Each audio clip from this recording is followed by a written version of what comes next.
নবীজি সাল্লাল্লাহু আলাইহি সাল্লাম ৪৭টা আইন কানুন সম্বলিত একটা সংবিধান রচনা করলেন। এটাকে বলা হয় মদিনা সনদ। সারা পৃথিবীতে নবীর আগে এমন সুন্দর লিখিত সংবিধান পৃথিবীর কোনো কেউ দিতে পারে নাই, যা আমাদের নবী সর্বপ্রথম পৃথিবীবাসীকে উপহার দিচ্ছে। তো নবীজি সাল্লাল্লাহু আলাইহি সাল্লাম প্রশাসনিক কিছু অবকাঠামো তৈরি করেছেন, যা বর্তমান বিশ্বে সারা পৃথিবীতে আমাদের নবীর ওই প্রশাসনিক অবকাঠামোগুলোকেই নকল করে সারা দুনিয়ায় বিভিন্ন প্রশাসনিক অবকাঠামো তৈরি করা হয়।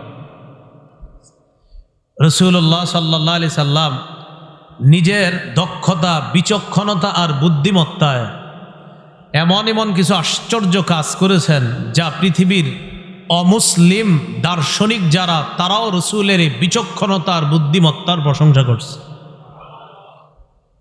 নবীজি সাল্লাল্লাহু আলাইহি সাল্লাম প্রশাসনিক অবকাঠামো ইসলামী রাষ্ট্রে যেটা করলেন, এটার মধ্যে আপনার রাষ্ট্রপ্রধানের ব্যক্তিগত একটা বিভাগ রসুল সাল্লাল্লাহু আলাইহি সাল্লাম করলেন, যেটা মসজিদের নববীকে কেন্দ্র করে। এই বিভাগে নবীজি তার একান্ত সচিব হিসেবে যাকে রেখেছিলেন, তার নাম হানজালা ইবনুর রবি'। রসুলের এই একান্ত সচিব রসুলের সিল সংগ্রহ করতেন, এই সিল সংরক্ষণ করতেন, আর এটাই তিনি সিল হিসাবে বিভিন্ন জায়গায় দিতেন। রাসূলুল্লাহ সাল্লাল্লাহু আলাইহি সাল্লামের প্রশাসনিক অবকাঠামোর মধ্যে আরেকটা ছিল অভ্যর্থনা বিভাগ। এই বিভাগের দায়িত্বে ছিলেন দুজন, হযরত আনাস আর বারা ইবনে আযিব রাদিয়াল্লাহু তাআলা আনহুমা। কেউ আসলে এই দুই সাহাবী তাদেরকে অভ্যর্থনা জানাইতেন। রাসূলুল্লাহ সাল্লাল্লাহু আলাইহি সাল্লামের আরেকটা বিভাগ ছিল তার রাষ্ট্রে দাওয়া বিভাগ। এই বিভাগে নবী কাউরে দায়িত্ব দেন নাই, নবীজি নিজে এই বিভাগটা পরিচালনা করতেন। তিনি সাহাবীদেরকে প্রশিক্ষণ দিয়ে বিভিন্ন এলাকায় দাওয়াতি কাজে পাঠাইতেন। রাসূল সাল্লাল্লাহু আলাইহি সাল্লামের ইসলামী রাষ্ট্রে আরেকটা বিভাগ ছিল আইন বিভাগ বা বিচার বিভাগ। এই বিভাগের প্রধান ছিলেন হযরত আলী এবং হযরত মুআজ ইবনে জাবাল রাদিয়াল্লাহু তাআলা আনহুমা। রাসূলুল্লাহ সাল্লাল্লাহু আলাইহি সাল্লামের আরেকটা বিভাগ ছিল আইন শৃঙ্খলা বিভাগ, যেটা পুলিশ বিভাগ বলি আমরা। তারিখের কিতাবে আসছে সুরতের বাংলা হলো পুলিশ। এই বিভাগের প্রধান ছিল কায়েস ইবনে সাদ রাদিয়াল্লাহু তাআলা আন। নবী সাল্লাল্লাহু আলাইহি সাল্লামের আরেকটা বিভাগ ছিল ওহী লিখন বিভাগ। এই বিভাগের প্রধান ছিলেন দুজন, একজন হযরত আলী, আরেকজন হযরত উসমান। তাদের অনুপস্থিতিতে ওহী লেখার কাজ করতেন হযরত উবাই ইবনে কাব এবং যায়েদ বিন সাবিত রাদিয়াল্লাহু তাআলা আনহুমা। তাদেরকে সহযোগিতা করতেন রসুলের শ্যালক আমিরে মুআবিয়া রাদিয়াল্লাহু তাআলা আন। নবীজি সাল্লাল্লাহু আলাইহি সাল্লামের প্রশাসনিক অবকাঠামোর মধ্যে আরেকটা বিভাগ ছিল চিঠিপত্র আদান প্রদান এবং অনুবাদ বিভাগ। এই বিভাগ থেকে নবীজির চিঠি বিভিন্ন রাষ্ট্রে পাঠানো হতো, আর বিভিন্ন রাষ্ট্রের চিঠি আসলে এটার অনুবাদ করা হতো। এই বিভাগের দায়িত্বে ছিলেন দুজন, যায়েদ ইবনে সাবিত এবং আব্দুল্লাহ ইবনে আরকাম রাদিয়াল্লাহু তাআলা আন।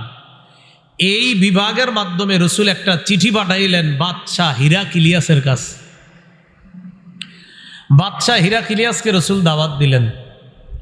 বাদশাহ হিরাক্লিয়াস চিঠি পাওয়ার পর, যেটা বুখারীর 7 নম্বর হাদিস বলছিলাম আপনাদের সামনে, ওই হাদিসে আছে, দাওয়াত পাওয়ার পর বাদশাহ হিরাক্লিয়াস বলল, এই চিঠি আমার কাছে কে পাঠিয়েছে?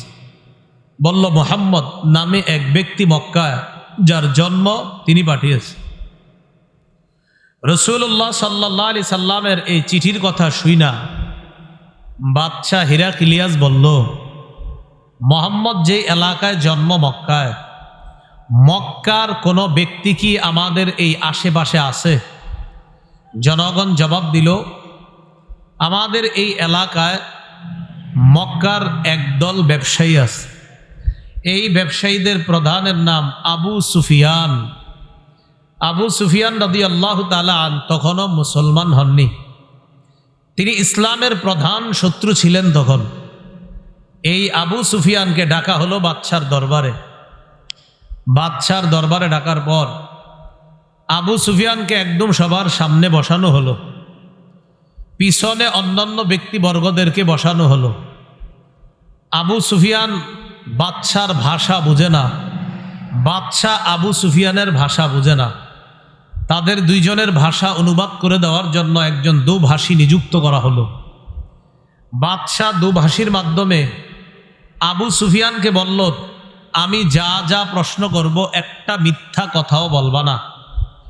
আবু সুফিয়ানের পিছে যারা বসা তাদেরকে বলে দাও, আবু সুফিয়ান যদি মিথ্যা কথা বলে তারা যেন সাথে সাথে আবু সুফিয়ানকে মিথ্যাবাদী সাব্যস্ত করে, এটা জানায়া দাও।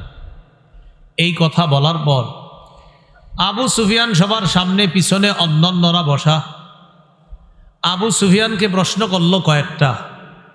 ইসলামের প্রধান শত্রু, নবীর প্রধান শত্রু হওয়া সত্ত্বেও আল্লাহর রসুলের ব্যাপারে আবু সুফিয়ান একটা মিথ্যা কথাও বলে নাই। অনেকগুলা প্রশ্ন, এর মাঝে একটা প্রশ্ন করছে, মুহাম্মদের বংশটা তোমাদের মাঝে কেমন? তিনি কেমন বংশ থেকে আসছে? আবু সুফিয়ান জবাব দিলেন, তিনি আমাদের সবচেয়ে সম্ভ্রান্ত বংশ থেকে আসছে। বাদশাহ হিরাক্লিয়াস বললেন, ওয়াকাযালিকার রুসুলু তুবআসু ফী নাসাবি কওমিহা, রসুলগণকে সবচাইতে সম্ভ্রান্ত বংশ থেকেই দুনিয়াতে পাঠানো হয়। এটা বাদশাহ হিরাক্লিয়াস অমুসলিম হওয়া সত্ত্বেও, তিনি তো খ্রিস্টান ধর্ম পালন করে, তিনি ঈসা নবীর ব্যাপারে জানে, তো তিনি বললেন নবীদেরকে, রাসূলদেরকে সাধারণত পৃথিবীর সবচেয়ে সম্ভ্রান্ত বংশ থেকেই পাঠানো হয়। এই হাদিস প্রমাণ করে রাসূলুল্লাহ সাল্লাল্লাহু আলাইহি সাল্লাম সর্বোচ্চ বংশ থেকে দুনিয়াতে আসছেন। নবী যে বংশ থেকে আসছেন এটা আল্লাহর নির্বাচিত বংশ। তিরমিজি শরীফের বর্ণনা 3606 নম্বর হাদিস। ক্বালা রাসূলুল্লাহ সাল্লাল্লাহু আলাইহি ওয়াসাল্লাম, ইন্নাল্লাহা আস্তাফা কিনানাতা মিন ওয়ালাদি ইসমাঈল, আল্লাহ পাক রব্বুল আলামিন ইসমাইল নবীর বংশধরদের থেকে কেনানা গোত্রকে নির্বাচন করেছেন। ওয়াস্তাফা কুরাইশা মিন কিনানা, আল্লাহ কেনানা বংশ থেকে কুরাইশ গোত্রকে নির্বাচন করেছেন। ওয়াস্তাফা হাশিমান মিন কুরাইশ, আল্লাহ কুরাইশ বংশ থেকে হাশিমি গোত্রটাকে নির্বাচন করেছেন। নবীজি বলেন, ওয়াস্তাফানি মিন বনি হাশিম, আল্লাহ আমাকে বনি হাশেম থেকে নির্বাচন করেছেন। তাহলে নবী যেই গোত্র থেকে আসছে এটার নাম কি? বনি হাশেম বা বনু হাশেম। রাসূলুল্লাহ সাল্লাল্লাহু আলাইহি সাল্লামের চরিত্রে কেমন ছিল এই বিষয়ে আপনাদের সামনে ইনশাআল্লাহ কিছু কথা বলবো।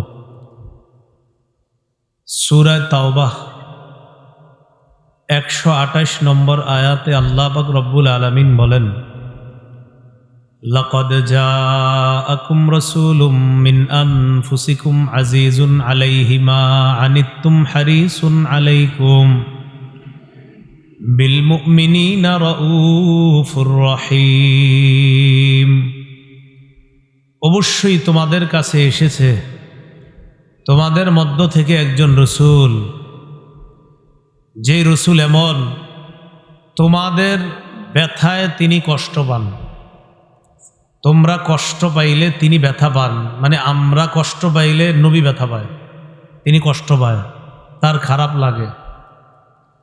হারিসুন আলাইকুম, তিনি তোমাদের কল্যাণকামী। বিল মুমিনিনা রাউফুর রহিম, তিনি মুমিনদের প্রতি স্নেহশীল, দয়াশীল, এমন একজন নবী তোমাদের কাছে এসেছেন।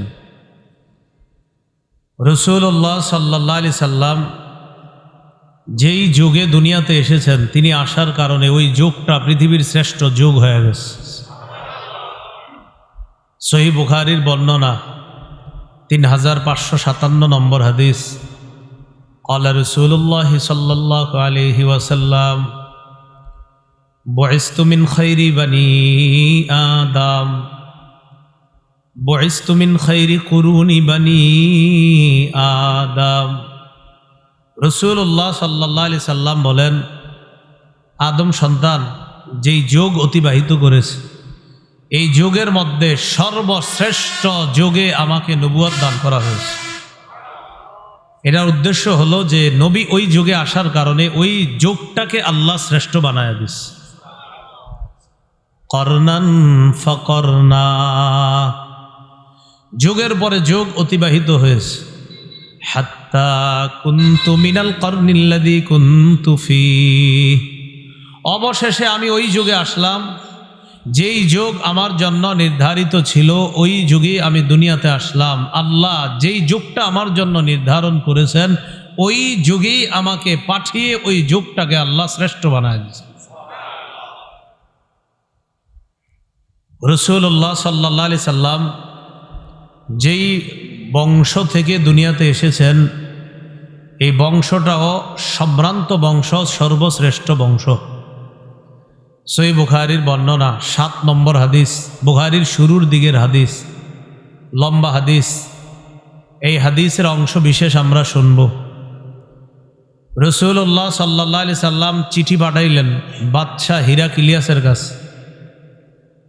রাসূলুল্লাহ সাল্লাল্লাহু আলাইহি সাল্লাম মদিনায় যখন ইসলামী রাষ্ট্র কায়েম করলেন, এই ইসলামী রাষ্ট্র ব্যবস্থা পরিচালনা করার ক্ষেত্রে